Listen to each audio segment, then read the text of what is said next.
Electrical elements are conceptual abstractions representing idealized electrical components, such as resistors, capacitors, and inductors, used in the analysis of electrical networks. Any electrical network can be analyzed as multiple, interconnected electrical elements in a schematic diagram or circuit diagram, each of which affects the voltage in the network or current through the network. These ideal electrical elements represent real, physical, electrical or electronic components, but they do not exist physically and they are assumed to have ideal properties according to a lumped element model. While components are objects with less than ideal properties, a degree of uncertainty in their values and some degree of nonlinearity, each of which may require a combination of multiple electrical elements in order to approximate its function. Circuit analysis using electric elements is useful for understanding many practical electrical networks using components. By analyzing the way a network is affected by its individual elements, it is possible to estimate how a real network will behave. Types. Circuit elements can be classified into different categories. One is how many terminals they have to connect them to other components. One-port elements. These represent the simplest components, that have only two terminals to connect to. Examples are resistances, capacitances, inductances, and diodes. Multi-port elements. These have more than two terminals. They connect to the external circuit through multiple pairs of terminals called ports. For example, a transformer with 3 separate windings has 6 terminals and could be idealized as a 3-port element. The ends of each winding are connected to a pair of terminals which represent a port. 2-port elements. These are the most common multi-port elements, which have 4 terminals consisting of 2 ports. Elements can also be divided into active and passive. Active elements or sources. These are elements which can source electrical power. Examples are voltage sources and current sources.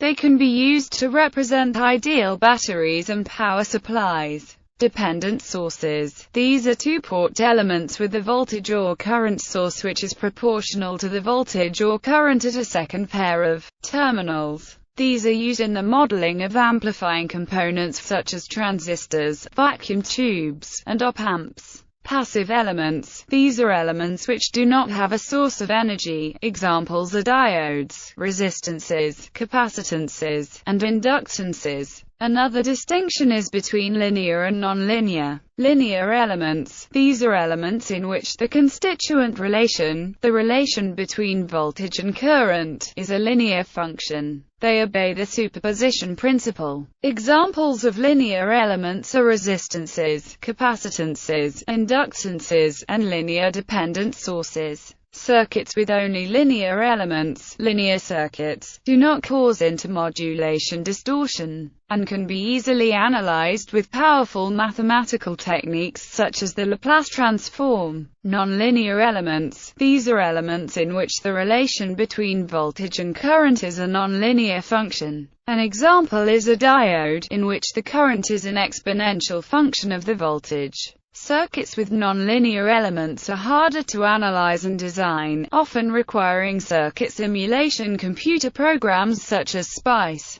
One-port elements. Only 9 types of element, 5 passive and 4 active, are required to model any electrical component or circuit. Each element is defined by a relation between the state variables of the network: current, voltage, charge, and magnetic flux. 2 sources. Current source, measured in amperes, produces a current in a conductor, affects charge according to the relation. Voltage source, measured in volts, produces a potential difference between 2 points, affects magnetic flux according to the relation. In this relationship does not necessarily represent anything physically meaningful. In the case of the current generator, the time integral of current represents the quantity of electric charge physically delivered by the generator. Here is the time integral of voltage, but whether or not that represents a physical quantity depends on the nature of the voltage source. For a voltage generated by magnetic induction it is meaningful, but for an electrochemical source, or a voltage that is the output of another circuit. No physical meaning is attached to it.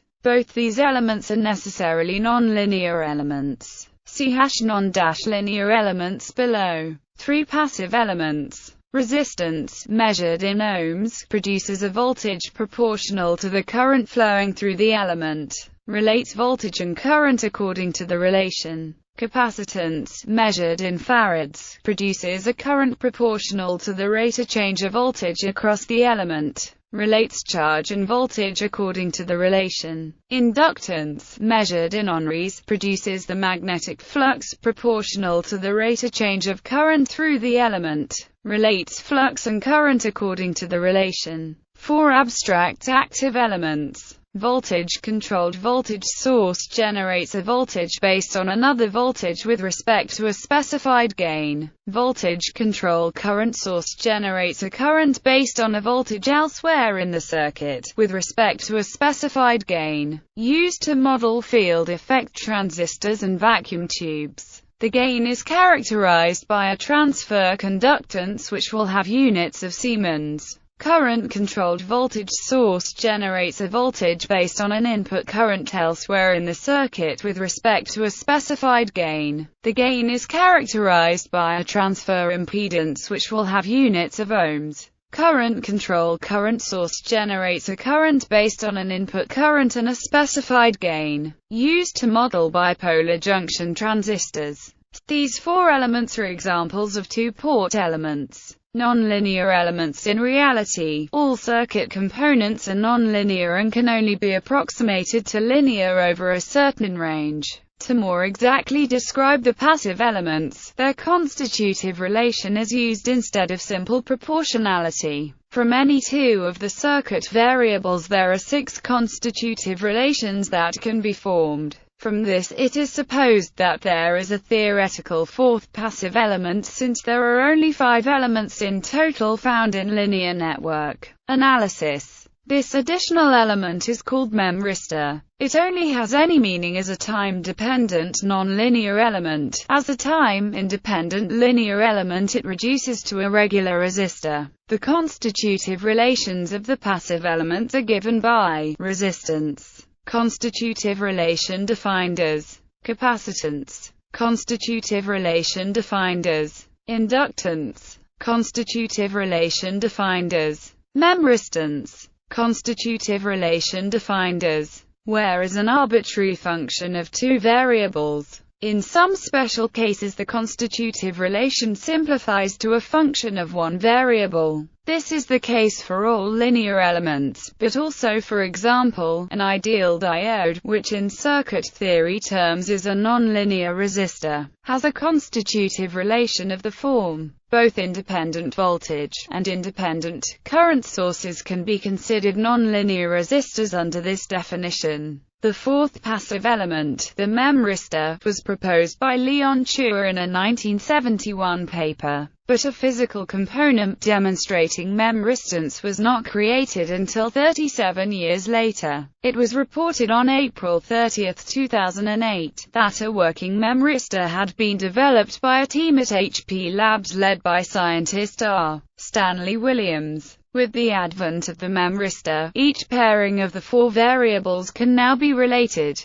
Because memristors are time-variant by definition, they are not included in linear time-invariant circuit models. There are also 2 special nonlinear elements which are sometimes used in analysis but which are not the ideal counterpart of any real component. Nulliter, defined as Noriter, defined as an element which places no restrictions on voltage and current whatsoever. These are sometimes used in models of components with more than 2 terminals. Transistors, for instance. 2-port elements. All the above are 2-terminal, or 1-port, elements with the exception of the dependent sources. There are 2 lossless, passive, linear 2-port elements that are normally introduced into network analysis. Their constitutive relations in matrix notation are transformer gyrator. The transformer maps a voltage at one port to a voltage at the other in a ratio of n. The current between the same two ports is mapped by 1N. The gyrator, on the other hand, maps a voltage at one port to a current at the other. Likewise, currents are mapped to voltages.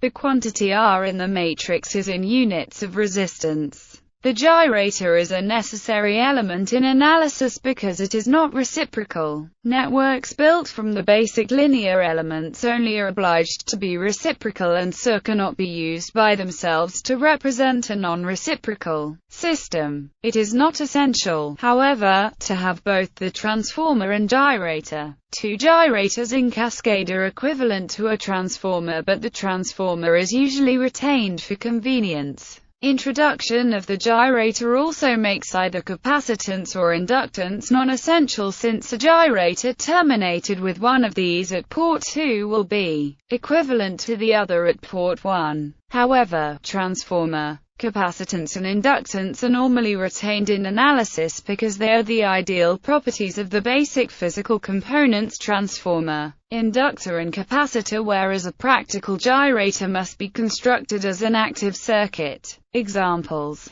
The following are examples of representation of components by way of electrical elements. On a first degree of approximation, a battery is represented by a voltage source. A more refined model also includes a resistance in series with the voltage source, to represent the battery's internal resistance. A current source in parallel may be added to represent its leakage. On a first degree of approximation, a resistor is represented by a resistance. A more refined model also includes a series inductance, to represent the effects of its lead inductance. A capacitance in parallel may be added to represent the capacitive effect of the proximity of the resistor leads to each other. A wire can be represented as a low-value resistor. Current sources are more often used when representing semiconductors. For example, on a first degree of approximation, a bipolar transistor may be represented by a variable current source that is controlled by the input current.